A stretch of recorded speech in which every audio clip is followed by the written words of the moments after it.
आम्ही काय सांगितलं, पाप आणि पुण्य होय सारा भ्रम, जगशून्यमय देवा जगशून्यमय. मग आम्ही तुम्हाला पाप पुण्य का शिकवतो?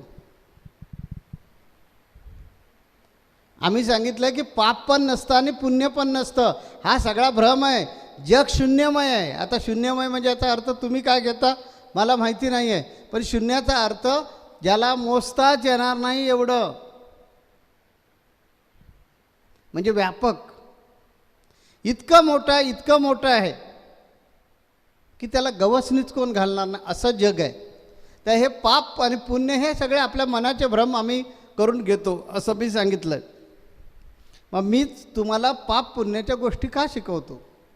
तर तो जो अभंग आहे हा माझ्या अनुभवातून सिद्ध झालेला अनुभव आहे, की अनुभवातून आलेला तो अभंग आहे. जसं ज्ञानेश्वर माऊलींनी सांगितलं की अणुरेणू, मीच सांगितलं अणुरेणू देव आहे, नरेंद्र म्हणे शोधून पाय.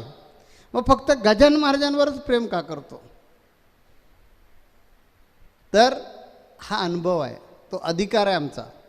आणि आम्हा सर्व लोकांना, म्हणजे तुम्हा लोकांना सर्वांना भक्ती मार्गाची प्रेरणा लागावी, भक्ती मार्गाची गोडी लागावी म्हणून कृती पण करतो.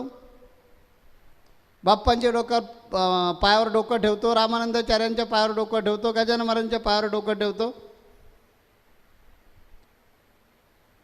ह्याच्यातून आपण शिकायचं आहे.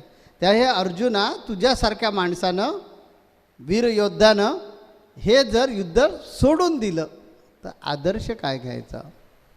जगद्गुरू नरेंद्राचार्य महाराजांनी भक्ती बंद करून टाकली तर जगद्गुरू नरेंद्राचार्य महाराजांच्या भक्ताने आदर्श काय घ्यायचा? देव तर जिंकलेलाच आहे, देवाला शोधून आणायचंच नाही. देव पहावयास गेलो आणि देवच होऊन ठेवलो.